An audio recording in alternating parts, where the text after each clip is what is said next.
Hello guys, അപ്പോൾ ഇന്നത്തെ പരിപാടി എന്താണെന്ന് വെച്ചാൽ ഞാൻ വീട്ടിൽ വെറുതെ ഇരുന്നപ്പോൾ സതീഷണ്ണൻ വിളിച്ചിട്ട് പറഞ്ഞു വാ നമുക്ക് ബീച്ചിൽ പോകാൻ നോക്കി. കൂടെ കാസ്ട്രോ അബു ഉണ്ടായിരുന്നു. നൈസ് നോക്കുകയാണെങ്കിൽ ഇവിടെ നിന്ന് അത്യാവശ്യം ലോങ് ഉണ്ട്. ഓക്കെ, ഞാൻ സീനറി കണ്ട് പോവുകയാണ്. അവിടെ ചെന്നപ്പോഴത്തേക്കാണെങ്കിൽ അബു കാര്യമായിട്ടുള്ള കോളാണ്. കാമുകി സെറ്റ് ആവാൻ വഴിയില്ലാത്ത ഒരുത്തനാണ്. ആരെയോ വിളിച്ച് സൊള്ളിക്കൊണ്ടിരിക്കുകയാണ്. ഓക്കെ, അപ്പോൾ നൈസ് നോക്കുകയാണെങ്കിൽ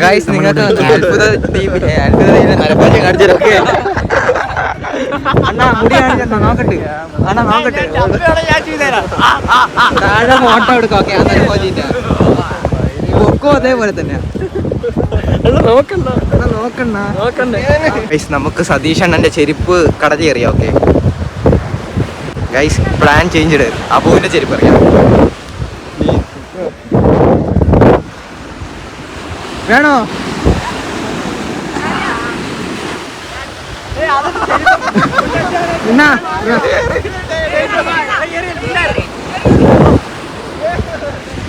അടുത്ത ചെരുപ്പ് അറിയാം.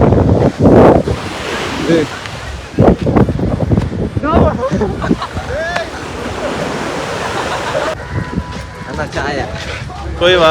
പൈസ നീ കൊടുത്താ മതി. അവിടെ പോയിട്ട് ഇതേ പോക്കറ്റൊന്നും ഇല്ലേ? വേറൊരു സാധനം ആണ് പുതിയ പാഷൻ. കണ്ണാടി ഇങ്ങനെ ചോദിക്കാം. അപ്പൊ എന്താണ് ഇതിനെ കുറിച്ച് പറയാനുള്ള? മതാമ വരും പോവും. ഓ, നിനക്ക് മതാമേൻ്റെ അടുത്താ താല്പര്യം? അറ്റ് ഗൈസ് അങ്ങനെ ടൈമൊക്കെ സ്പെൻഡ് ചെയ്ത് അബൂനും കാസ്ട്രോനും പോകാനുള്ള ടൈമായി. ഓക്കെ, അങ്ങനെ അവർക്ക് അത്യാവശ്യം ലോങ് ഉള്ളതുകൊണ്ട് അവർ നേരത്തെ ഇറങ്ങി. അങ്ങനെ ഞാനും സതീഷണ്ണനും കൂടെ മുതലപ്പുഴി ബീച്ചിലോട്ട് വരികയാണ്. ഇവിടുത്തെ പ്രത്യേകത എന്തായാലും സതീഷണ്ണൻ പറഞ്ഞുതരും. അങ്ങനെ അവിടുത്തെ മീൻ പിടിക്കണം കണ്ടുകൊണ്ടിരിക്കുകയാണ്. ഓക്കെ, നമ്മൾ എന്താണ് പറയാനുള്ളത്? ഞാൻ പറയില്ല, അന്ന് ആ വീഡിയോക്ക് പറഞ്ഞു തന്നെ മതിയായി.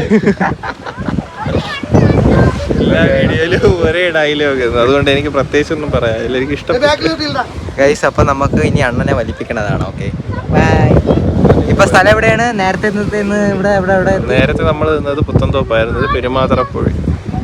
ഇവിടെ എന്തിനാണ് പ്രത്യേകത? മുതലപ്പുഴി ഇത് ഹാർബറാണ്. കായലും കടലും ചേരുന്ന സ്ഥലമാണ്. അതാണ് കായല് പച്ച കളറാണ്, കടല് നീല കളറാണ്.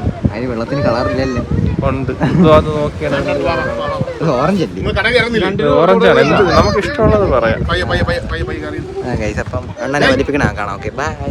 അങ്ങനെ ഗൈസ് കടയിൽ കയറി ലൈറ്റായിട്ട് തട്ടുദോശയും കഴിച്ച് നേരെ വീട്ടിലോട്ട് നോക്കി. സതീഷ് എന്നെ ചെറിയ രീതിക്ക് വലിപ്പിച്ചിട്ടുള്ളൂ. അടുത്തോട്ട് നമുക്ക് കനത്തിന് വലിപ്പിക്കാമെന്ന് പറഞ്ഞുകൊണ്ട് ഈ വീഡിയോ നിർത്തുന്നു. Bye guys.